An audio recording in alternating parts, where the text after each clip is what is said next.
ورحمة الله وبركاته نحمده ونصلي ونسلم على رسولنا الكريم أما بعد فقد قال الله تبارك وتعالى ومنهم من عاهد الله لئن آتانا من فضله لنصدقن ولنكونن من الصالحين فلما آتاهم من فضله بخلوا به وتولوا وهم معرضون وقال نبينا صلى الله عليه وسلم يقول ملكان أحد منهما يقول أعطي منفقا خلفا وأعطي ممسكا تلفا او كما قال نبينا صلی اللہ علیہ وسلم۔ بزرگان محترم، عزیزان گرامی، زکوٰۃ اسلام کا تیسرا اہم رکن ہے جو اللہ تبارک و تعالیٰ نے ہمارے مالوں پر فرض و واجب کیا ہے۔ جیسے ہمارے جسم پر بدنی عبادت میں نماز فرض کی گئی ہے، ایسے ہی مالی عبادت میں زکوٰۃ فرض کی گئی ہے۔ اللہ تعالیٰ نے قرآن مجید میں 32 مقامات سے زائد پر زکوٰۃ کو نماز کے ساتھ جوڑ کر بیان فرمایا ہے، جس کا مطلب یہ ہے کہ جو مسلمان نماز اور زکوٰۃ میں فرق کرتا ہے، یعنی نماز تو پڑھتا ہے لیکن زکوٰۃ ادا نہیں کرتا، یا نماز کو فرض سمجھتا ہے زکوٰۃ کو فرض نہیں سمجھتا، یا نماز کا اہتمام ہے زکوٰۃ کے مسائل کے سیکھنے اور اس کو ادا کرنے کا اہتمام نہیں ہے، تو وہ دین اور اس کا عقیدہ اور اس کا عمل یہ ناقص ہے۔ آپ صلی اللہ علیہ وسلم کی حدیثوں کی روشنی میں یہ معلوم ہوتا ہے کہ زکوٰۃ کا انکار کرنا یہ کفر ہے، اور زکوٰۃ کا ادا نہ کرنا یہ فسق اور گناہ کبیرہ میں۔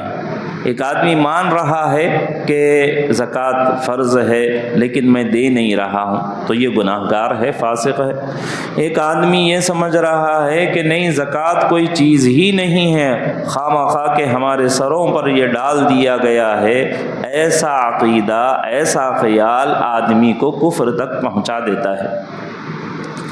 سب سے پہلی بات ہم اپنے آپ کو یہ سمجھانے کی ضرورت ہے کہ ہم دنیا میں خالی ہاتھ آئے ہیں اور دنیا سے خالی ہاتھ چلے جائیں گے، چاہے امیر ہو یا غریب ہو یا وقت کا فرعون اور قارون ہی کیوں نہ ہو۔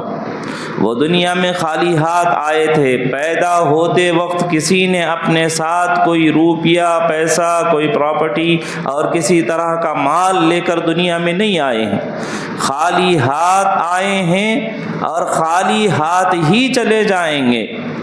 اگر کوئی زبردستی اپنے ساتھ کوئی چیز لے کر بھی جائے تو وہاں وہ چیز نفع نہیں دے گی۔ فراعین مصر میں مرتے تھے تو ان کو سونے کے بکسوں کے اندر بند کر کے قید کیا جاتا، بند کر کے ان کو دفن کیا جاتا تھا، لیکن کیا ان کو سونا ان کا فائدہ دے گا؟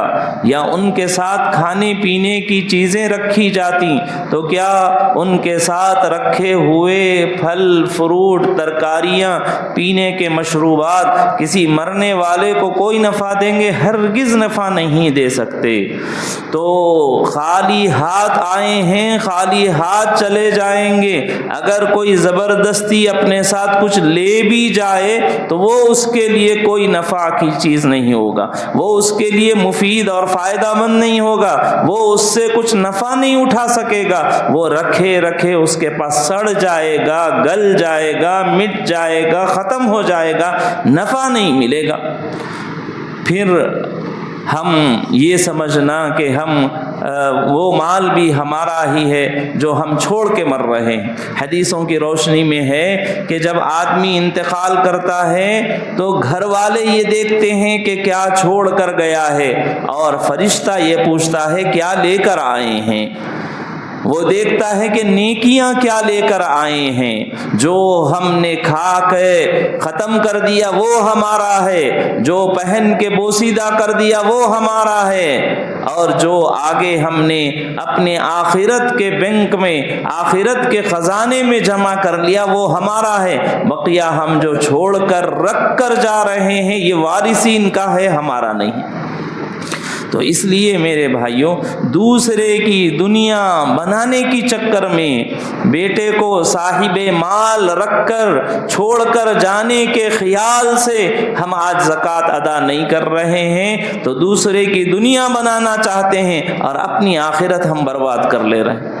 ہمیں چاہیے کہ جیسے ہم یہ فکر کر رہے ہیں کہ میری دنیا اچھی ہو، ایسے ہی ہمارے اوپر یہ فکر کا بھی غلبہ ہونا چاہیے کہ میری آخرت بھی ٹھیک ہو جائے۔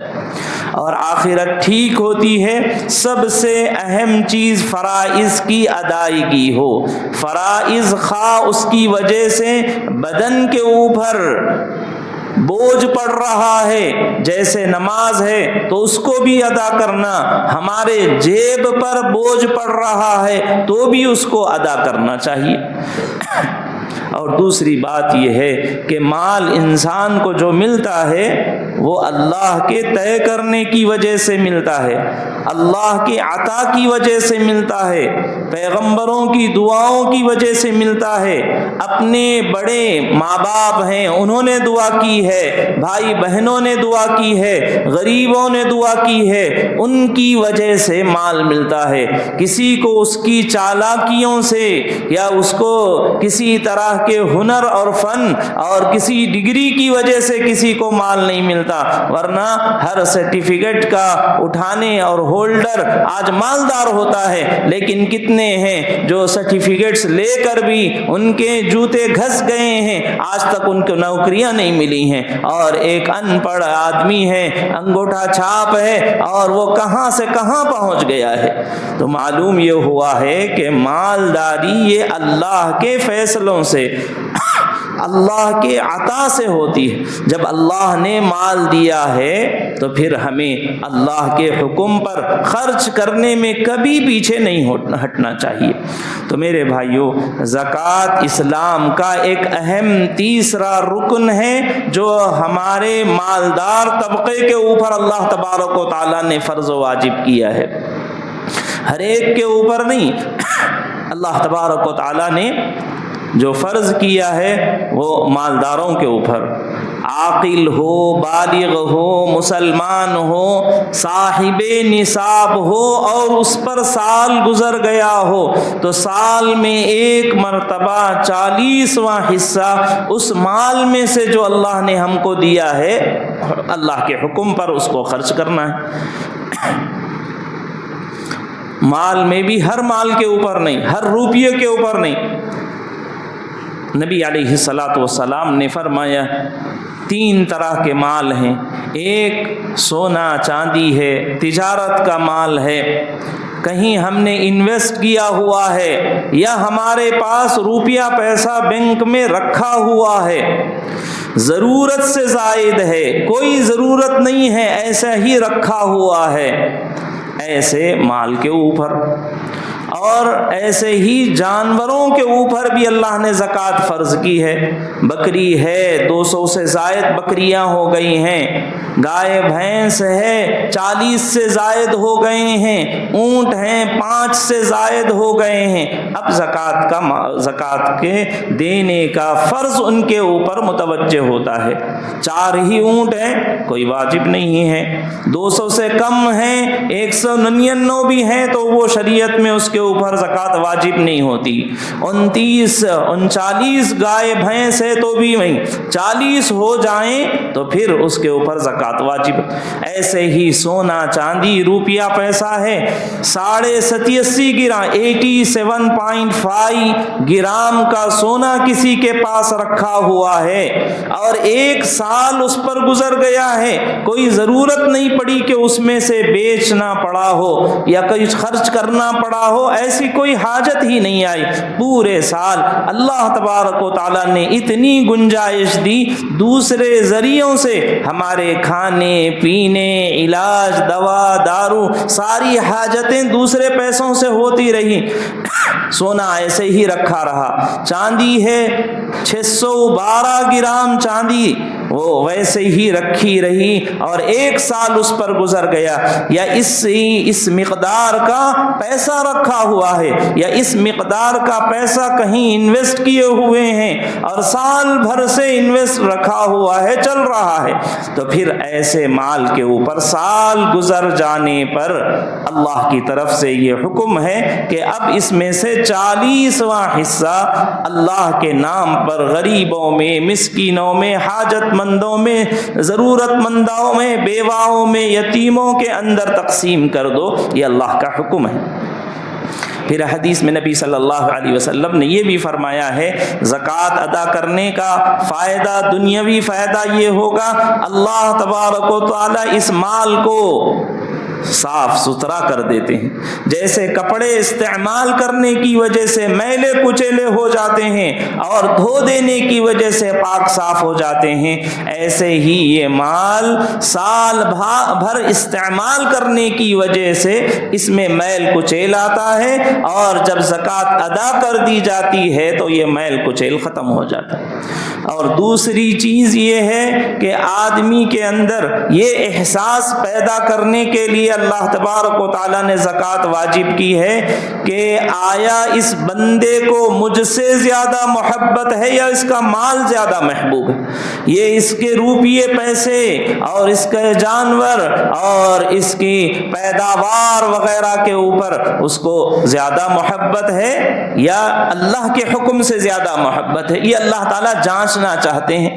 اللہ تعالیٰ دیکھنا چاہتے ہیں کہ میں نے اس کو مالدار بنایا ہے اور میں اس کو خرچ کرنے کا حکم دے رہا ہوں, تو آیا یہ مال کی محبت میں مبتلا ہو کر اس کو خرچ کرنے سے پیچھے ہٹ جاتا ہے یا خوشی خوشی اللہ کے راستے میں خرچ کر دیتا ہے. یہ اللہ تبارک و تعالیٰ جانچتے ہیں. تو دل سے مال کی حرص ختم ہوتی ہے, لالچ ختم ہوتی ہے, جمع کے رکھنا, بچا کے رکھنا, اٹھا کے رکھنا اور غریب اور یتیم ضرورت مندوں کو نہ دینا, ان کو حقیر سمجھنا, یہ سب دل سے یہ مزاج, یہ طبیعت, یہ خصلت اور یہ صفت ہماری دھل جاتی ہے. ان فائدوں کے لیے اللہ تبارک و تعالیٰ نے ہم کو زکوٰۃ فرض کیا ہے. تو اس لیے میرے بھائیوں, ہم میں سے ہر ایک خود اپنے طور پر فکر کرے کہ آیا میرے اوپر زکوٰۃ واجب ہے یا نہیں, فرض ہو گئی ہی یا نہیں. صاف ستھرا ساری چیزیں اپنے علماء کے سامنے رکھی جائیں, جن کو مسائل معلوم ہے ان سے پوچھ لیا جائے کہ میرے پاس اتنا مال ہے, اتنے روپیے ہیں, اتنا انویسٹمنٹ ہے, اتنا سونا ہے, اتنی چاندی ہے, کیا اس پر زکوٰۃ بنتی ہے یا نہیں بنتی ہے؟ اگر بنتی ہے تو یہ اللہ کا حق ہے. اگر اللہ کا حق ہم چرائیں گے, اللہ کا حق ہم ماریں گے, دنیا کے کسی شخص سے ہم کوئی چیز چھین لیں تو ہو سکتا ہے وہ آپ سے کمزور ہو اور آپ سے نہ چھین سکے, لیکن اللہ طاقتور ہیں. جب ان کا حصہ تلف ہوتا ہے تو پھر ایک فرشتہ دعا کرتا ہے, حدیث میں ہے ہر صبح 2 فرشتے ہیں, ایک فرشتہ یہ دعا کرتا ہے اللہم اعطی منفقا خلفا, اے اللہ اس شخص کو جو اپنے مال سے زکوٰۃ ادا کر رہا ہے اور خرچ کر رہا ہے, اس کو اس کا نعم البدلہ, اس سے اچھا دے دیجئے. اس نے یہ روپیہ خرچ کیا ہے, اس سے اچھا. اس نے یہ جانور خرچ کیا ہے, اس سے اچھا جانور دلا دیجئے. اس نے یہ پیداوار, یہ غلہ خرچ کیا ہے, اس سے اچھا غلہ دلا دیجئے. اتنا سونا خرچ کیا ہے, اس سے اچھا سونا خرچ دلا دیجئے. ایک فرشتہ دعا کرتے رہتا ہے، اور جن کے اوپر زکوٰۃ فرض ہو گئی اور وہ نہیں ادا کرتے ہیں تو ایک فرشتہ یہ بھی دعا کرتا ہے، اللہم اعطی منفقا تلفا، اے اللہ جو بچا کے رکھ رہا ہے آپ کا حصہ آپ کے غریب بندوں میں خرچ نہیں کر رہا ہے، اس کا مال پورا کا پورا ہلاک اور تباہ کر دیجئے۔ تو چند دنوں کے بعد پھر اللہ تبارک و تعالیٰ اس کے مال کو نقصان پہنچا دیتے ہیں۔ بخاری شریف وغیرہ حدیث کی کتابوں میں ایک تفصیلی واقعہ نبی علیہ السلام نے بنی اسرائیل کا بیان کیا ہے کہ 3 معذور شخص تھے، ایک شخص جس کو کوڑی کا مرض تھا، ایک شخص جس کو بال سر پر نہیں تھے، گنجا پنا تھا، ایک شخص اندھا تھا۔ ان تینوں کو آزمانے کے لیے اللہ تعالیٰ نے ایک فرشتے کو بھیجا۔ فرشتہ گیا اور کوڑی کے مرض والے سے پوچھا کہ تمہاری کیا دعا ہے، تمہاری دنیا میں سب سے بڑی خواہش کیا ہے بتاؤ۔ تو چونکہ وہ مرض میں مبتلا تھا اس نے کہا کہ میری سب سے بڑی خواہش اور سب سے بڑی پسند اور سب سے بڑی دعا یہ ہے کہ یہ مرض ختم ہو جائے، اس کی وجہ سے لوگ مجھ سے گھن کرتے ہیں، اپنے رشتہ دار بھی مجھ سے ملنا پسند نہیں کرتے، اس وجہ سے اگر آپ دعا کر سکتے ہیں تو دعا کیجئے یہ میرا مرض ختم ہو جائے۔ اس فرشتے نے دعا کی اور وہ ٹھیک ہو گیا، بہت خوش ہو گیا۔ پھر پوچھا آپ کو کیا ضرورت ہے؟ اس نے کہا میں لوگوں کے مال اونٹ دیکھ کر مجھے بہت زیادہ حسرت ہوتی ہے اور خواہش ہوتی ہے کہ اللہ تعالیٰ مجھے بھی یہ دے دے۔ تو اس فرشتے نے دعا کی اور اونٹ اس کو مل گئے۔ پھر دوسرے شخص جو گنجا تھا اس کے پاس وہ فرشتہ گیا اور اس سے بھی پوچھا تمہاری خواہش کیا ہے، پسند کیا ہے، دنیا میں بڑی دعا کیا ہے؟ اس نے کہا میرے سر پہ بال نہیں ہے، بڑی شرمندگی ہوتی ہے، دعا کر دیجئے کہ بال اگ جائیں۔ تو دعا کیا، وہ پھر بال ٹھیک ہو گئے۔ اس کے بعد اس سے پوچھا کہ تم کو مال میں کون سا مال پسند ہے؟ اس نے کہا گائے بیل بھینس پسند ہے۔ دعا کی، اللہ تعالیٰ نے اس کو وہ گائے بیل بھینس دے دیے۔ پھر تیسرے شخص اندھے کے پاس آیا وہ فرشتہ اور اس سے کہا کہ تمہاری سب سے بڑی خواہش دنیا میں پسند کیا ہے؟ اس نے کہا اندھا ہوں، آنکھ مل جائے، یہ اس سے بڑی کوئی خواہش ہی نہیں ہے۔ اس فرشتے نے دعا کی، اللہ نے اس کے آنکھ ٹھیک کر دیے۔ پھر اس سے پوچھا کہ تمہیں مال میں کون سا مال پسند ہے؟ اس نے کہا بکریاں پسند ہیں۔ اللہ تبارک و تعالیٰ نے ان کو ان کی دعاؤں کی وجہ سے بکریاں عطا کر دی۔ اب یہ چند سالوں میں وہ بکریاں والا اندھا ٹھیک ہو کر بہت بڑی بڑی تعداد میں اور بڑا بکریوں والا اپنے علاقے میں مشہور ہو گیا۔ وہ گائے بیل بھینس والا بھی ایسے ہی، اونٹ والا بھی ایسے ہی، اللہ نے خوب مالدار کر دیا۔ پھر اللہ تعالیٰ نے آزمائش کے لیے اسی فرشتے سے کہا کہ جاؤ اب ان کا امتحان لو۔ تو یہ گیا اونٹ والے کے پاس اور اس سے کہا کہ آپ کو اللہ نے جو مال دیا ہے اس مال میں سے ایک اونٹ مجھے دے دیجئے، میں مسافر ہوں، میرے چلنے کے لیے جانے کے لیے کوئی سواری نہیں ہے، ایک اونٹ دے دیں گے، اللہ آپ کا بھلا کر دے گا۔ میں نے سنا ہے کہ آپ ایک وقت میں غریب تھے، اللہ نے آپ کو یہ اونٹ دیے، بیمار تھے، اللہ نے آپ کو صحت دیا، تو آپ اللہ کے نام پہ دے دو۔ تو اس نے کہا کہ نہیں، میری بہت حاجتیں ہیں، بہت کام ہیں، دوسرے بہت سے خرچے ہیں، میں نہیں دے سکتا۔ اس نے اس کو ڈانٹ کے بھجا دیا۔ تو پھر اس نے کہا اللہ تمہیں ویسا ہی کر دے جیسے پہلے تم تھے، یعنی جس بیماری میں مبتلا تھے، جس غربت میں مبتلا تھے، اللہ تمہیں ویسا ہی کر دے۔ پھر وہ اس بال کی کمی والے شخص کے پاس گیا، اس معذور کے پاس گیا، اس سے مانگا کہ کچھ مجھے دے دو، میری حاجتیں ہیں، ضرورتیں ہیں، اس کو پورا کر لوں گا۔ اس نے بھی یہی کہا کہ نہیں، میں نہیں دے سکتا، میری اپنی حاجتیں اور ہیں، مجھے اور مال جمع کرنا ہے اور گائے بیل بھینس اکٹھا کرنا ہے، میں نہیں دے سکتا۔ اس نے پھر بد دعا کی کہ تم ویسے ہی ہو جاؤ جیسے تم پہلے تھے۔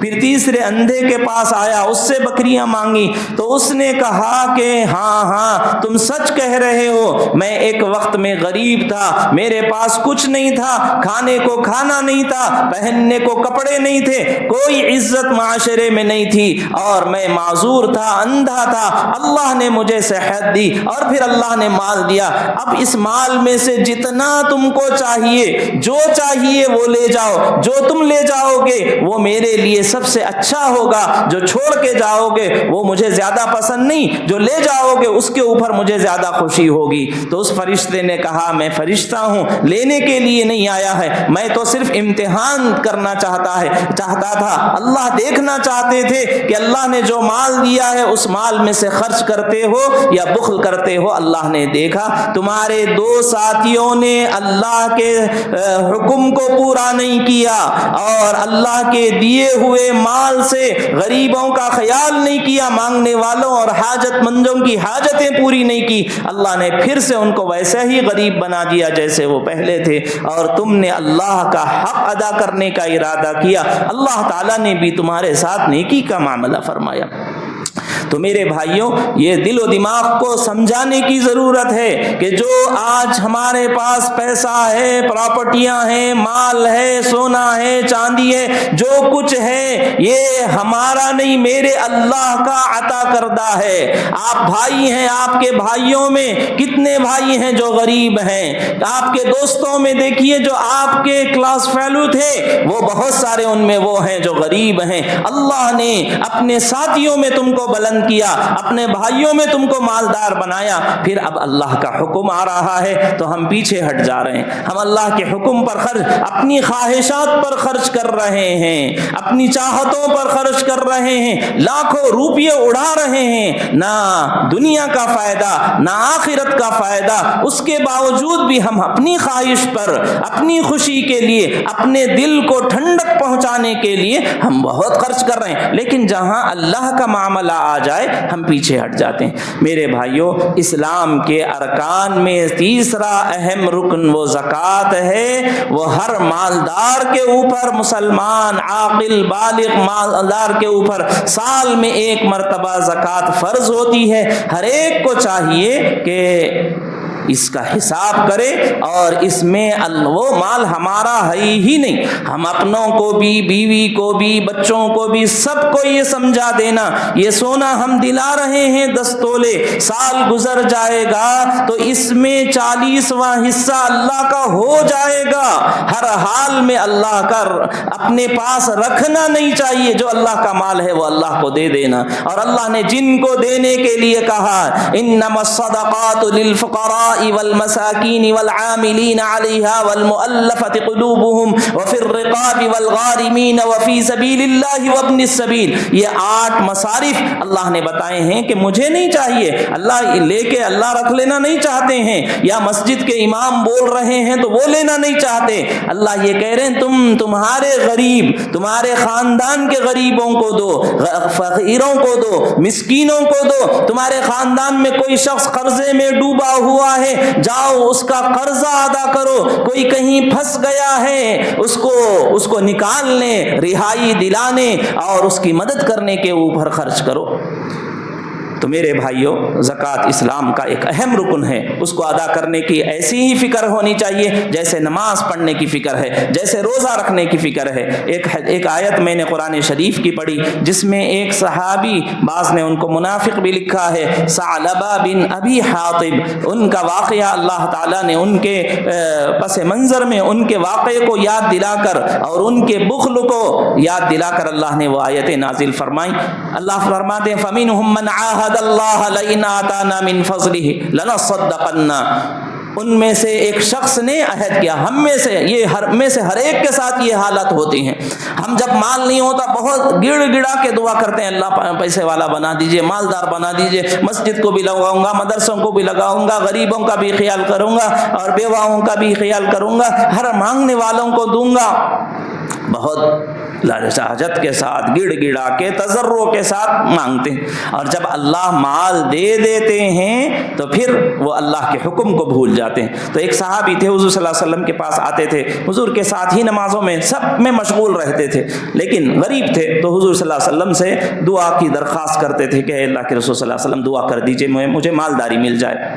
تو آپ فرماتے ہیں کہ ویحک یا ثعلبہ، ثعلبہ تمہارے لیے ہلاکت ہے کہ وہ مالداری بہتر ہے جس سے اطاعت وہ غربت اچھی ہے جس کے ذریعے سے اللہ کی اطاعت ہو رہی ہو، اس مالداری کے مقابلے میں جس کے بعد آدمی سرکش بن جائے، نافرمان بن جائے، اللہ کا باغی بن جائے، اس مالداری سے بہتر وہ غربت ہے، وہ فقیری ہے، وہ مسکینی ہے، وہ محتاجی ہے جس میں اللہ کی اطاعت ہو رہی ہے۔ لیکن انہوں نے بار بار دعا کی، درخواست کی حضور صلی اللہ علیہ وسلم سے، تو حضور صلی اللہ علیہ وسلم نے بھی دعا کی کہ اللہ اس کو مالدار بنا دیجئے۔ انہوں نے ایک بکری خریدی، وہ امید سے تھی، اس کو 4 بچے ہوئے، پھر 4 سے 400 بکریاں ہو گئیں، تو وہ مسجد کے بازو رہتے تھے، وہ پلاٹ بیچ کے، وہ گھر بیچ کے دور چلے گئے۔ اب روز نماز میں حضور کے ساتھ آتے تھے، اب صرف جمعہ میں آنے لگے، پھر وہاں پر بھی اونٹ آ گئے، گائے بیل بھینس آ گئے اور جانور آ گئے، تو وہ بھی چھوڑ دینا پڑا، ایک جنگل میں جا کے رہنا پڑا ان کو۔ تو اب وہ صرف سال میں 1 مرتبہ نماز کے لیے، عید کے لیے آتے، حضور صلی اللہ علیہ وسلم سے ملاقات ان کی، محروم ہو گئے، مسجد نبوی سے محروم، نبی صلی اللہ علیہ وسلم کی صحبت سے محروم، قرآن سیکھنے سے محروم، مسجد کی تعلیم سے محروم، سب سے محروم، جا کے جنگل میں رہ رہے۔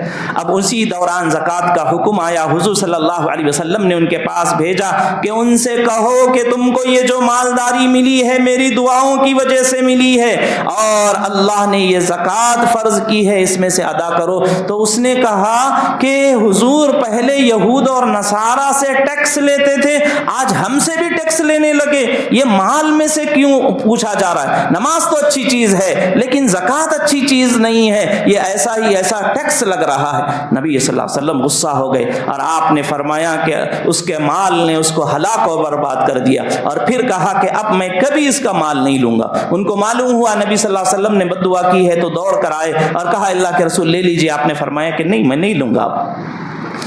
حضرت ابو بکر کے زمانے میں لے کر آئے، انہوں نے کہا جس مال کو نبی نے ہاتھ نہیں لگایا ہے اس کو میں بھی پسند نہیں کرتا۔ حضرت عمر کے زمانے میں وہ زکوٰۃ دینے کے لیے آئے تو انہوں نے کہا جس مال کو نبی نے دھتکار دیا ہو، ابو بکر نے قبول نہ کیا ہو، عمر کی ہمت نہیں ہے کہ اس کو لے لے۔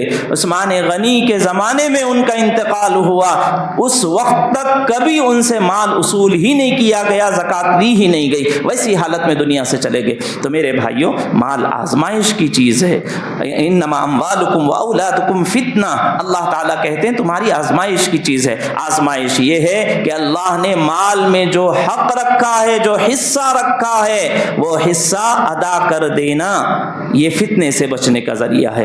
تو رمضان المبارک میں بہت سارے لوگ جہاں نماز پڑھتے ہیں، روزے رکھتے ہیں، وہیں کوشش یہ کرتے ہیں کہ صدقہ زکوٰۃ ادا کریں۔ تو ہر ایک اس بات کی فکر کرے کہ ہم کو اللہ نے مال دیا ہے، اس میں سے جو حصہ جس کا بنتا ہے وہ ہم ادا کریں گے۔ اللہ نے فرمایا اس کی وجہ سے اللہ تبارک و تعالیٰ تم کو اس سے بہترین مال دنیا میں اور اس کا اجر آخرت میں عطا فرماتے ہیں۔ اللہ توفیق عمل نصیب فرمائے، آمین، وآخر دعوانا الحمدللہ رب العالمین۔